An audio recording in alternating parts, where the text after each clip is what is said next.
Thank you, Anders, and more generally, thank you for inviting me. I should like to thank the organizers of this conference for the invitation, and also for the interest in this book that I'm talking about. It's a book that's been a large part of my life in a way, and in a way, it's a strange book. I promised it many years ago to Thomas Gordon Smith when I was teaching at Notre Dame, and it's kind of only in very recent years it's come out, it's kind of come to fruition. The book, and I think the book is quite, it has certain things also, its implications for more generally for things we want to achieve here in this conference, and I will try to expand then later towards the end of the talk in that direction. But the book is a study of a very specific phenomenon in architecture, in the architecture of late 20th century and the 21st century, is the rise of obfuscation and philosophical posturing in architectural theory that started sometime in the 1970s. And it became so pronounced by the end of the century, of the last century, that one can talk about the obfuscatory turn, so that basically architectural theory, architectural writing became completely overwhelmed and dominated by bizarre and meaningless attempts to bamboozle readers with philosophical jargon, with attempts to appear philosophical, and with kind of very crude pseudo-intellectualism. So it's a phenomenon. It's a phenomenon that if you're an architectural historian, you really have to ask yourself, okay, now what's going on? How could this happen? And obviously it played a massive role in actually justifying and promoting certain type of architectural practice. So this was something that I started noticing very early in my career in the 80s when I was studying architecture and philosophy at the same time. So this is the book that is really describes this study. Came out 2 years ago, and that's the main topic of my talk. But I noticed this very early, like in the 80s, as I say, I was studying architecture and philosophy, trying to make links between two, and then I ran into this volume journal for philosophy and visual arts, dedicated, whole issue dedicated to architecture and philosophy, and a special article in it printed on a nicer paper than the rest, and with in larger letters, article by Daniel Libeskind. And here is how it went. Sedition is root in education, which only appears to equal the whistle. Sound is solving the faces and angry citadel. A fully equipped talent is attuned to the sea, ram for sketchy farewells, and so on and so on. And it goes for about 14 pages of such rambling. It was clearly chosen by the editor of the volume, Andrew Benjamin, as saying something very important about architecture and philosophy. Now, what that could be, you know, like, I mean, how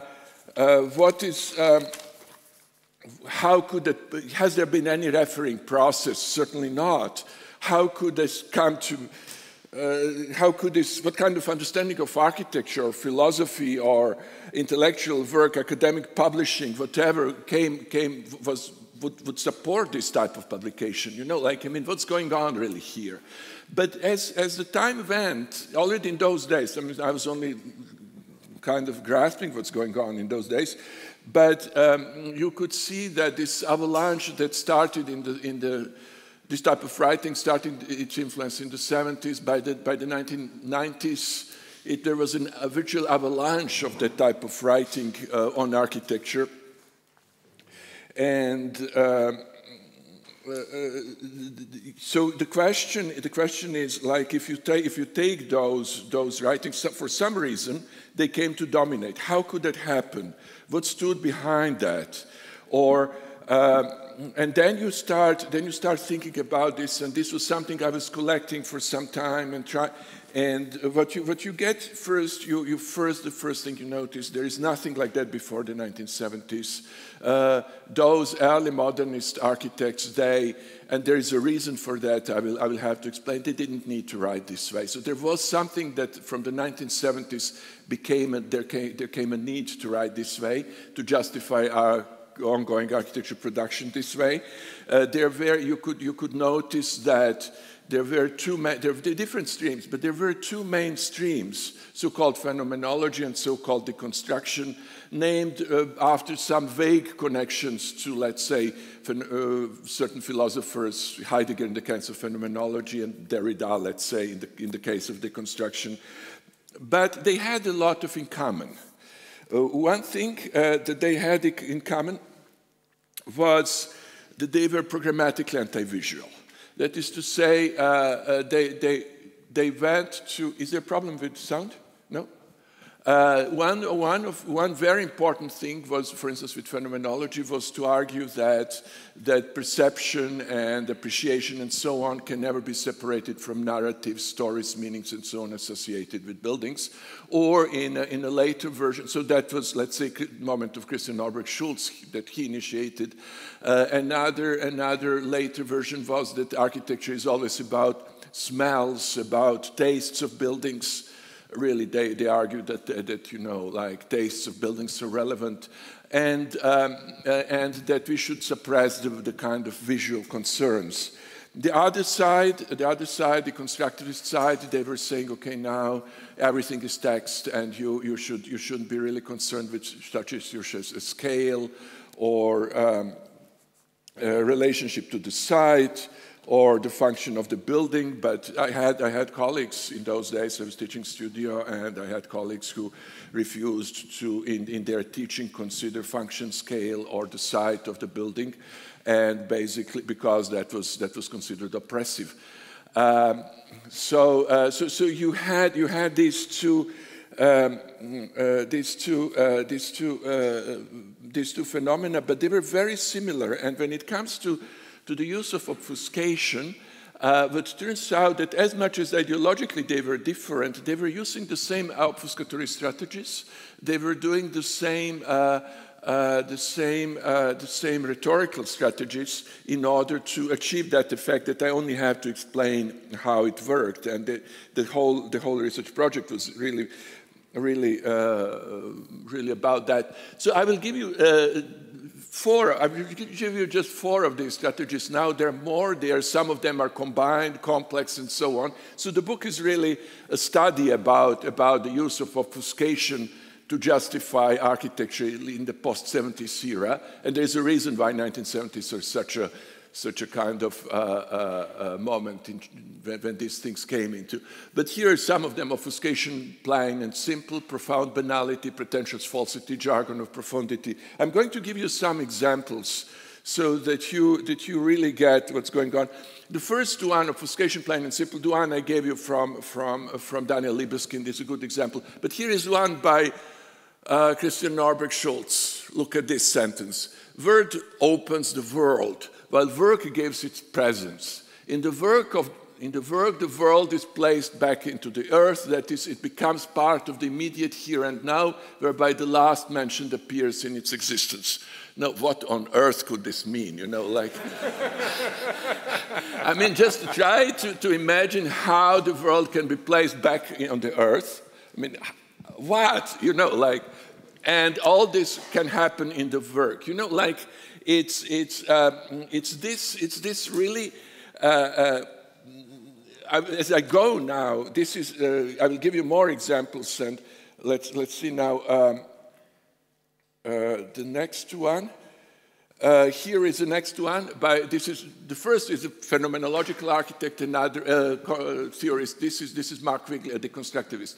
Just as writing is necessarily exceeded by the sense of speciality it might exemplify, how can writing be exceeded by the sense of speciality? I mean, you know, and how it can exemplify it. Well, what? I mean, the subversive quality of speciality. How can speciality have, what is speciality and how it can have subversive quality is frozen. Now it gets frozen. We do not know what it is whenever it is treated as a concept. You know, like, and you get these writings on and on. I'm giving you now, this is obfuscation, plain and simple. Another one is, for instance, profound banalities. Profound banality happens when you have something really banal, something really obvious, and you give it a kind of some really big words to cover it. For instance, Mies van der Rohe after 1945 in his buildings, one thing that he introduced is that he was making beams and columns, their connection, he made them visible. And you read Kenneth Frampton, and he says this was the epistemic term, you know, like this is something, because I mean, it's like me saying, okay, now my fridge in my kitchen is visible, therefore my fridge is epistemic, you know. It doesn't have, epistemic means just something that pertains to knowledge, so because you can see the connection, that therefore it becomes epistemic. Here's another one, also from Kenneth Frampton. He's the grandmaster of this type of writing. Earthwork of Kant's Kimball Art Museum, the manifest integration of the building into its site, okay, to evoke the presence of nature and its most telluric aspect. Telluric is something that's related to earth, to ground. So if I walk through mud, I also evoke nature in its most telluric, experience nature in its most telluric aspect, you know. So, and there are plenty of these.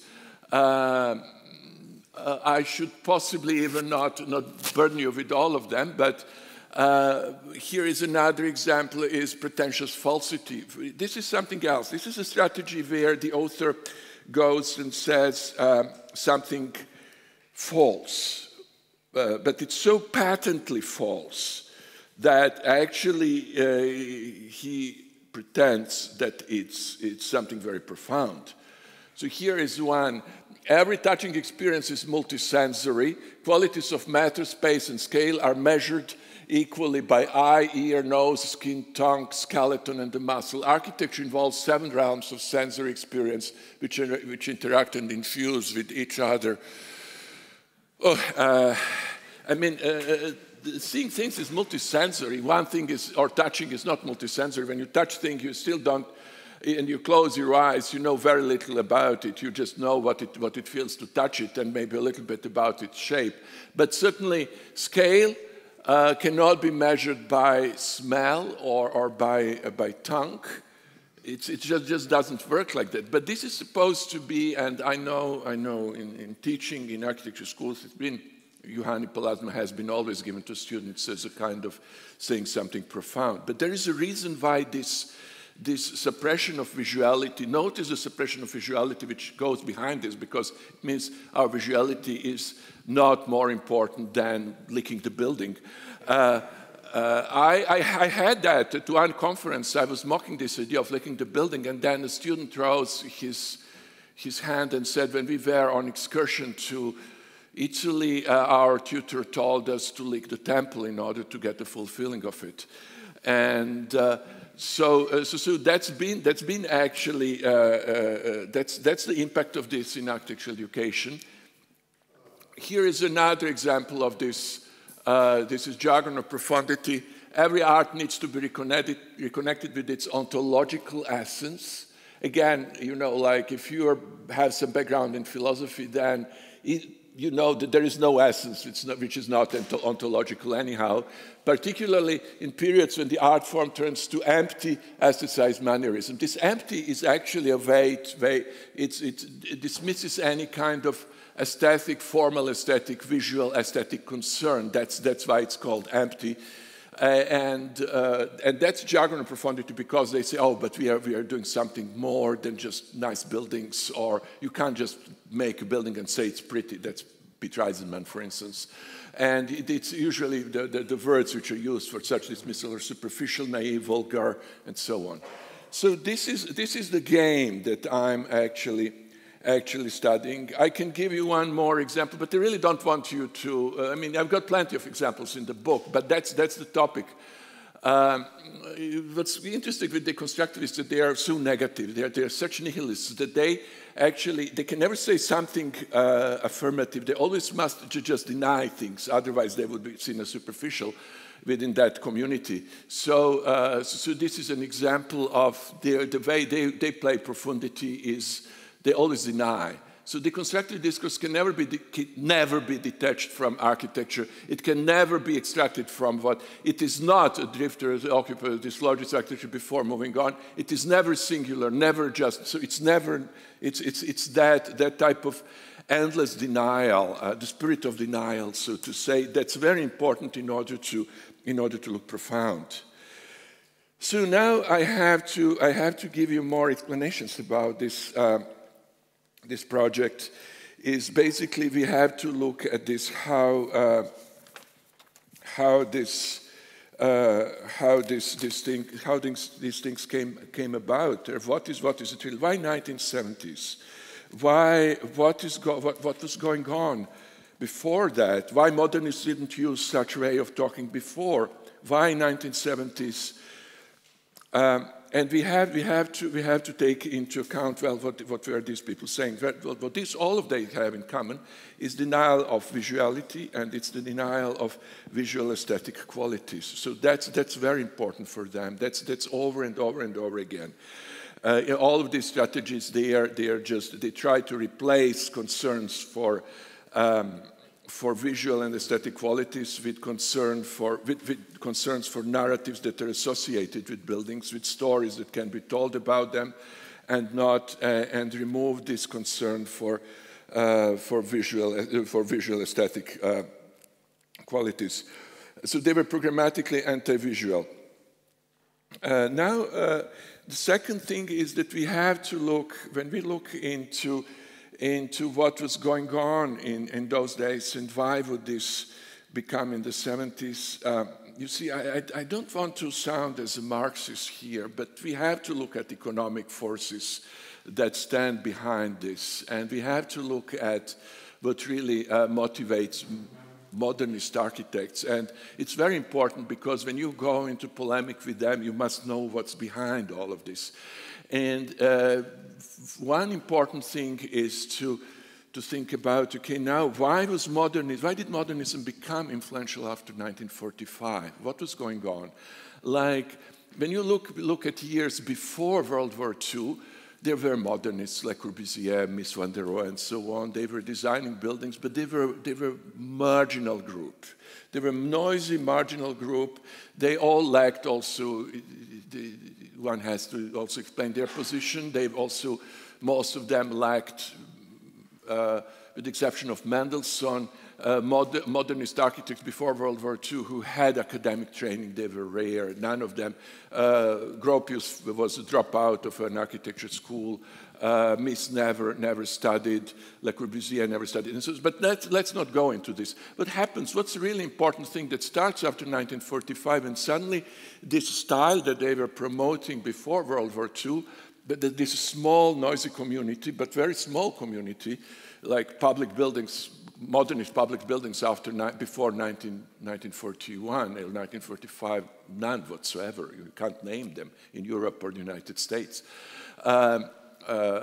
Large public buildings, so it's either some villas or very little work. So they're really marginal. Suddenly that way of designing, that style, becomes absolutely dominant very quickly after 1945. Very quickly after 1950, you have domination of this in architecture schools all across the world. In Russia, it's maybe delayed by 5 years, but not more. Once Stalin dies, it gets Khrushchev gets into suppressing any kind of ornamentation as well. So it's a trend that's international scale.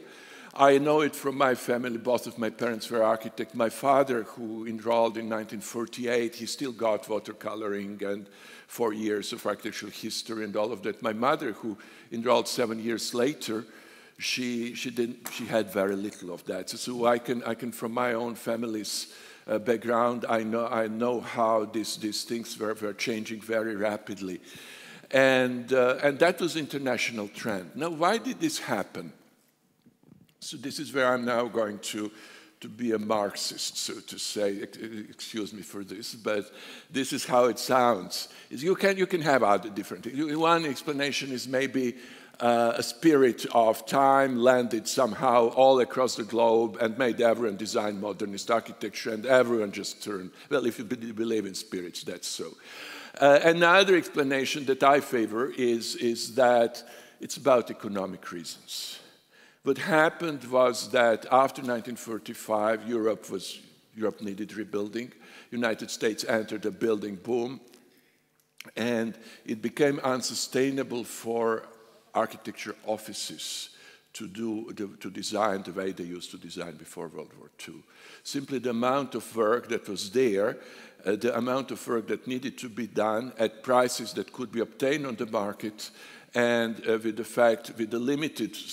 reasonably limited drafting force that wasn't there in order to support drafting the ornaments or the facades that were ornamented, required not cheap building but cheap designing. What was needed is really a cheap way to mass produce architectural designs in order to rebuild European cities, in order to... So what you get is modernism. Very often they tell us, oh, but it's so expensive to do the ornaments and to... I don't think they are really concerned about, and you must always have, when you debate with architects, with modernist architects especially, you must always be aware of the economic moment, and that economic moment is not the costs of building the building, they are the costs of doing building documentation for an architecture office. In the case they engage with the classical design, or if they try to do that in the years after 1945, they wouldn't survive. And that's why you have clearly economic survival issue after 1945 for architecture offices to turn modernist. So that's what we get after 1945, and that has produced this mass domination of modernism for about, let's say, next 30 years. What happens now as we move into the 1970s, this is a crucial moment. This is the moment when things become people become openly aware that something is wrong. When modernist architecture, when people become aware that modernism has failed, especially in the aesthetic sense. You can say that the aesthetic is relative, but then you have massive dissatisfaction of the general public. You have, for the first time, books, even by authors who have previously promoted modernism, who would say, like Brolin and Peter Blake and so on, and they were open expressing dissatisfaction.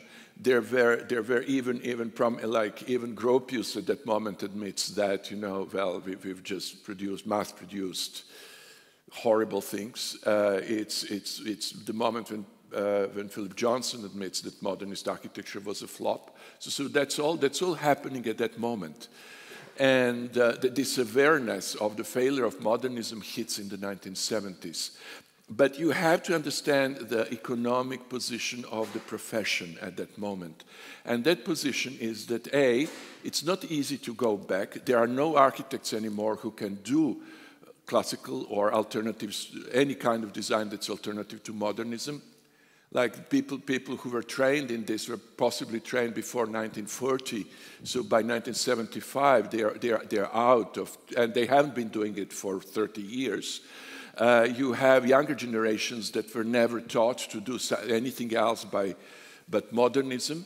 Their graphical skills are very limited. Architecture schools have been admitting large numbers of students in previous decades, and many of those, they just don't have the talent. So all of that is now in game in 1970s. And the only alternative that starts at that time is the justification of the current practice. So basically what you need to tell to people, well, but the visual doesn't matter, or, well, what's more important are the meanings. That's what happens here in Norway when Norbert Schultz comes up with mysticism about the place and using Heidegger and so on. So Norbert Schultz was really a pioneering figure in this obfuscation. But obfuscation is not just kind of being obfuscation, it really has serious commercial importance for architectural practices. And then you have a number of other waves. As the classical movement became more prominent towards the late 80s, you had this counterattack by very successful counterattack by Philip Johnson, the constructivist exhibition in MoMA in, was it 1987, 88? And with massive control of the media that enforced this for the next 10 years. And it was, for someone who was active in those days in classical, I remember that, how important this was just to kill any alternative possible approach to design, which is understandable for Philip Johnson, who brought modernism to America. He wouldn't allow things to, so he used all of his power to do that. So what we are dealing here with is, we must understand that this switch in the profession, this turn to the turn towards obfuscatory turn. Obfuscatory turn is a symptom. Like, it's interesting that introduction of theorists in those days in architecture schools. There were theory as it was taught in the 1930s was theory of composition. There are wonderful books by Curtis and so on about architectural composition, but that's not what comes as theory since the 1970s. Rather, people who teach the introduction of theorists in architecture schools has a very specific role. It has the role to train students to provide narratives that will justify this paradigm of design that nobody likes. That's the purpose of it, and that's this constant production of new versions of phenomenology. It smells that matter, visuality is not important, everything is text, and so on and so on and so on. And that's really what I was realizing as I was working on this. I will now just before concluding, I wanted to say this, to make this point, because I think that when all of us here, we all come to debate with modernists. I've been doing that since the late 80s, and first I want to share with you my experience, and then to say what we are trying to do in Trondheim about these things. Well. You know, like, I really want to emphasize this importance of understanding modernists if you're going to combat them. You must know your enemy. In 1997, I emigrated to New Zealand. And I had this, before that, I was already teaching in classicism, and I had PhD, and and I got a teaching position in architecture school. And I thought, okay, New Zealand, small country, only 3 architecture schools. You can easily convert the whole country to classicism, I was quite, I went down there as a missionary. And I did all I could, I taught classical studio, I discussed things, I went talking with people, I debated over and over again with architects. I had shouting ground with people from Dunedin. I had, with architects from Dunedin, I had all kinds of experiences. But there was, after 5-7 years, there was a moment when I realized, and it just came as that I was defeated. Now, I could argue. I could always win debate. First, I can argue well. Second, they don't really have arguments, But the moment when I felt defeated was when I realized that they actually agree with me. That they see that the building they are designing is not good. They know it. They know it deeply. They could not be blind. But at the same time, just imagine what it means for a modernist architect to change. It means retraining themselves. It means overcoming an entire realm of insecurities because they know that possibly they couldn't draw. They know that their training was deficient in so many ways. They know that they have to go against their peers. They know that they have to engage in a process that requires, that's possibly financially ruinous. They know that none of that, the only thing they can to get over all of this awareness is a straight denial. That's the only, I mean, that's really, my whole debates were a complete waste of time because I was trying to convince people who were just desperately trying to justify what they were doing. And that's really what one has to be aware of, that it's very hard for an architect who has been practicing modernism for a very long time, or even for not a very long time, and has just been trained in such a way to step out of that. That's hard. So now I'm going just to tell you a little bit about this, what we are doing at NTNU, and how we are trying to overcome. Because what I believe fundamentally is that it's the architecture schools where we have to, once they go out into practice, once they start working, they have been so much taken by the establishment that they are in all kinds of, they're scared about their jobs. A young architect who gets a job in the modernist office, if he or she doesn't do the way they want, that it's the end of the career, you know, like they're struggling for survival. And then at that moment, if they are just, you know, if they don't have firm faith, or if they are not trained, they are not going to go and retrain themselves. That's kind of very few will do, and very few will struggle. And so we have to be aware of this. Now, where do we stand with this? My institution has been mentioned a couple of times today, and I'm very grateful to my students here who have done such a job in advertising us. We are the biggest university in Norway. We are the oldest architecture school in Norway. We have, and that's the network in which I'm operating. The architecture school has a very strong, what's called here fag group. I don't know how they, professional or discipline group for preservation. We are called transformation, but it's actually preservation of buildings, and that's our major strength. Now, within that, I'm placed actually as an architectural historian within that group. But what happens is that we are able now to first all our architecture students in their fourth semester, second semester of the second year, they have a full semester of architectural preservation, which means they go measure buildings, design old doors. Let's face it, none of that is Venice Charter. It's none of that is kind of you do the opposite, you know, or you do a contrast. No, it has to be in the style. It has to fit the old building. And so that's a very firm commitment within our group.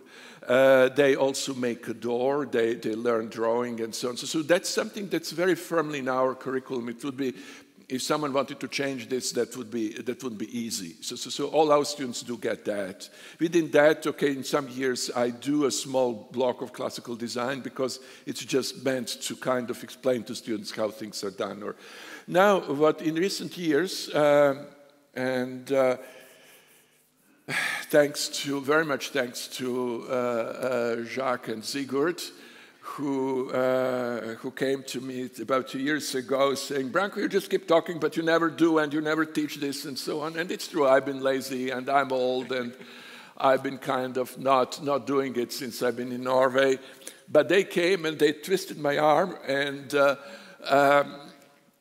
they can be very persistent. And then so we ran a kind of negotiated study, a special studio for them too. You've seen that yesterday. Then next semester, obviously, I get 7 students who want to do this. So now we are moving towards having next semester we will have again studio with 6 students, and I have to comment on that. And this semester I'm having 2 students who are completing their master thesis. So this will be first classical master thesis after decades and decades, maybe after 90 years. And that's very, that's again connected also with a lot of internal support that I have, because without internal support I wouldn't be able to get suitable examiners. The reason why I avoided this doing, students were asking for it, but if I know that I'm going to get a hostile modernist as an examiner who is going to fail the student, then I don't think it's ethical. I should be doing that. So now what I'm saying, only 6 students, is that we have the good thing with us. The good thing is that we have a full academic framework developed within a major Norwegian university that is also connected in the entire network of European universities. So, for instance, we can now, European students who come on exchange with us, they can take a full semester of classical design, pay nothing, and get academic credit. So that's one thing. The disadvantage is that it is still, we work at this moment in an era of strong budgetary cuts. And we are having significant, like the department is retiring a number of professors without replacing them. We are not able to have assistants, as it seems, next year, or maybe only one, or I don't know. So that does put me in a situation that also there's a very limited number of students we can take for this type of work. And so all of that is in game. But we do have a framework, for instance, that allows us to plan, and I hope, and we are talking about this, and we are hoping to plan, for instance, what Norwegians call EVU, which is programs or courses for architects who are already trained as architects to come and, or maybe we would come to Oslo, because most of them are in Oslo anyhow. We have a building here. So we could organize such courses in Oslo for in classical architecture for architects who want to learn that. So we can provide some kind of support for this. Again, that's only to be organized, and we are working towards that. One thing where I'm really concerned, and that is my major thing, is because I know I will, at a certain point, I will have to retire, but it's very important to train young tutors of classical architecture. And that's where I'm critical of a number of other institutions who maybe are training young classical architects, but they have never made the effort to move into PhD. We have a PhD program. I have now at least 2 of my students. One is who are completing perfectly serious and very good dissertations, one on Vitone and another on Guarini. And there I've been also taken care to actually have them teach in studio, so that they can, once they go and they start looking for jobs as historians in various architecture schools, they can also infect these schools further with classicism. So that's very important. We have to take over academia if we are going to cause some change, and the only way for this is to train academics. So, so that is, but we are also then very much limited by the fact that in Norway we have to provide full funding for a PhD student. And PhD student gets a salary which is 2/3 of a full professor's salary. They have a pension plan. And we have to. So we have very limited number of positions. But we do also have, which many schools do not have internationally, even schools with very established PhD programs, they don't have artistic PhDs. We do have that as well. So in a year or 2, I'm hoping that we could advertise maybe 1 or 2 positions for people who will not be just doing scholarly work, but who would take a PhD in actual, through design. So we can offer that, but we, as I say, we get one such position a year, and that's for the whole faculty. So that needs to be fought. I would not be able to do things without the massive support from students. From Architektur Oppröre, which is really kind of important, because it's them who have moved this whole thing, and ultimately my peers. And finally, I think my peers in the FAG group. And finally, one more thing I want to say is, this is not only about this is paradigm. There should be a paradigm shift in architecture if we want to achieve this, yes, but it's also a civilizational shift. And we are now, and that's why I'm again back to this PhD thing. Like last year, my PhD student was involved in the first Norwegian translation of Vitruvius, for instance, and that came out, and we should hope that in doing this, we have also to be aware of the cultural and civilizational role that this should play. So that's where we stand now. It's kind of, we have a lot of opportunities. We're also struggling. We are good with framework, which many institutions lack. We are weak in the numbers we can produce. That's what's going on at NTNU. Thank you. Thank you very much, Branko.